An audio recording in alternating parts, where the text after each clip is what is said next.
Après une mise en route plutôt tranquille en début de semaine, la course entre dans le dur. Montée de l'aiguille de l'altimètre, variation de température, quelques gouttes de pluie. Autant d'ingrédients qui mettent à l'épreuve les corps et la mécanique. En camion, c'est pour l'heure le Kamaz de Sotnikov qui tire le mieux son épingle du jeu. Chez les quads, un autre russe brille, Sergueï Karyakin.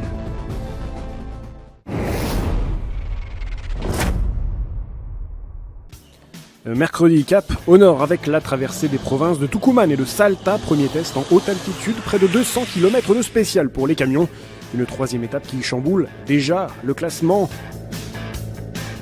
En feu, le Renault du leader du général Martin Vandenbroucke doit stopper. Des ennuis aussi pour Gerhard de Rooij qui cède plus de 30 minutes au vainqueur du jour. Il s'agit d'Edouard Nikolaev qui aura réglé l'affaire en 2h45. Le Russe décroche sa première victoire en 2017 et redonne des couleurs à Kamaz. Coup double, puisque Nikolaev profite d'une pénalité infligée au Tchèque Kolomi pour prendre les commandes du général.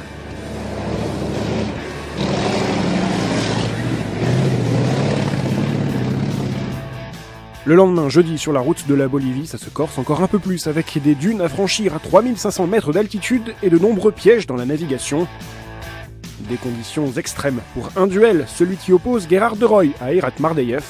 Après 416 km chronométrés, l'Iveco et le Kamaz vont se tenir en 30 petites secondes. In extremis, meilleur temps pour le néerlandais de Rooij qui lance véritablement son Dakar avec la 31e victoire de sa carrière sur l'épreuve.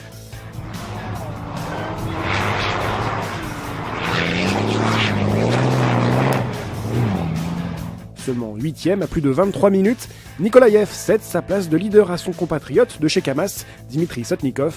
Prime à la régularité pour le Russe qui s'attaquera à l'altiplano bolivien avec 2 minutes d'avance sur l'Iveco de Villagra.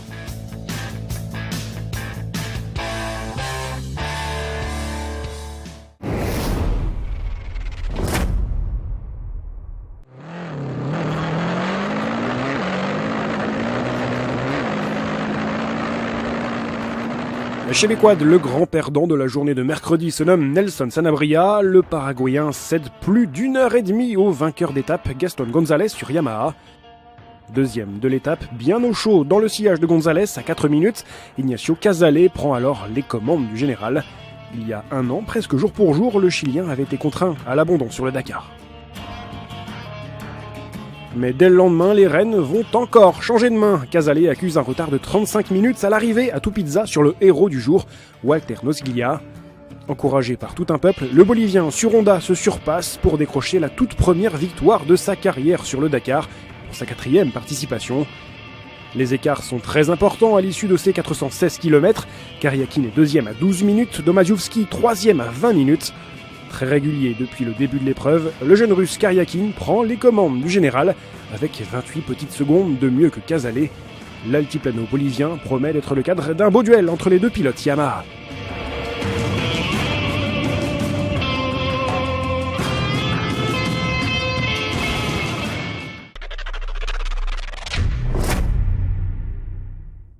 Tupiza qui a fêté donc en héros Walter Nosglia. La ville est présentée comme la porte d'entrée idéale pour explorer le Salar de Uyuni. À 800 km au sud-est de La Paz, Tupiza est tassé au milieu des roches rouges de la cordillère de Chichas. Pour la caravane du Dakar, Tupiza fait figure de dernière escale avant de se projeter sur l'altiplano.